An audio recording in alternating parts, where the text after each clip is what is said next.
17 mois, parfois l'enfant se réveille beaucoup dans la nuit. Alors là, il faut distinguer deux choses. Les réveils en début de nuit, qui sont plutôt des terreurs. Les terreurs nocturnes sont liées à toutes les acquisitions qu'il fait. Il les revit pendant cette période de sommeil, qui est un peu le sommeil paradoxal. C'est une période où il n'a pas besoin de vous. Ça peut durer 90 minutes. Il rêve, il bouge et il parle. Mais en fait, il dort. C'est-à-dire que même plus tard, il ne s'en souvient pas de ses réveils pendant cette nuit, de tout ce qui s'est passé. Et puis, il y a les réveils plus tardifs, ceux qui arrivent en deuxième partie de nuit, à partir de 3 h du matin, qui sont plutôt des cauchemars. Là, votre enfant a une grosse angoisse, il est réveillé, il est debout dans son lit, il vous appelle, là, il a besoin de vous. Et il se souvient très bien de ce qui lui a fait peur. Alors, ça peut être la peur du noir, quelque chose qui l'a stressé pendant la journée. Là, votre enfant a besoin de vous. Et c'est important de venir et de le calmer.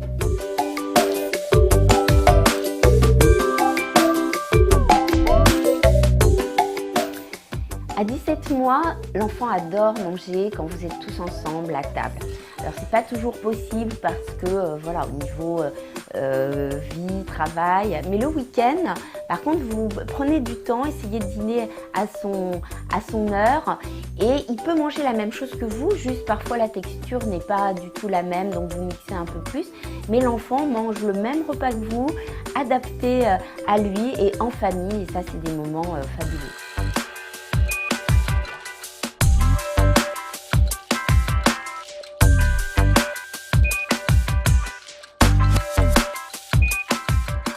Il faut avoir un sac à dos avec certains médicaments et le minimum vital.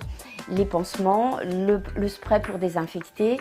Pensez à prendre un peu du sérum Phi lorsqu'il se met du sable dans les yeux. Une crème s'il touche des orties ou s'il est piqué par un insecte.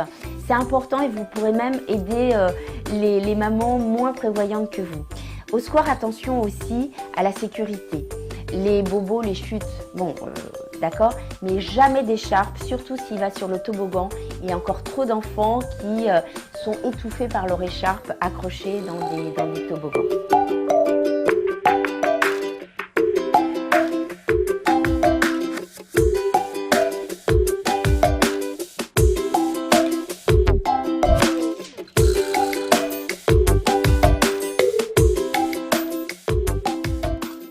Je voudrais, en tant qu'ancienne pédiatre de réanimation, vous apprendre 2 gestes simples mais qui peuvent sauver des vies. Votre enfant ou un enfant au square, dans un restaurant. C'est quand votre enfant va avaler quelque chose de travers. Donc il fait une fausse route, il mange quelque chose, vous voyez, il bloque sa respiration, il devient tout bleu, il essaye de tousser, il n'y arrive pas. Là, il faut agir et vite, sa vie est en danger. La première technique, c'est la technique de Moffenson qu'on fait chez un enfant de moins de 2 ans. Il a avalé une cacahuète ou un bonbon, il a avalé quelque chose, ça reste coincé dans sa gorge.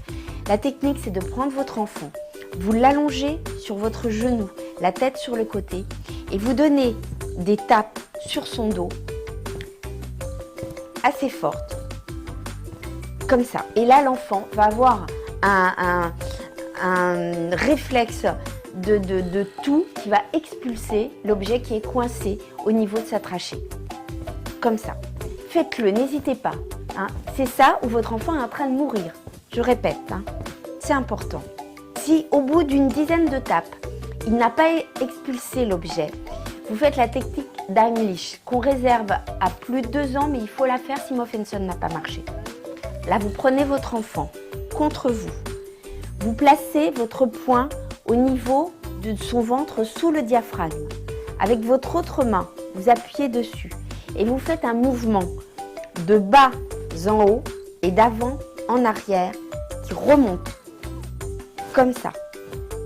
Un geste pas doux, mais un geste brusque. Vous remontez comme ça et vous le serrez très fort. Vous remontez comme ça. Et là, votre enfant va expulser l'objet.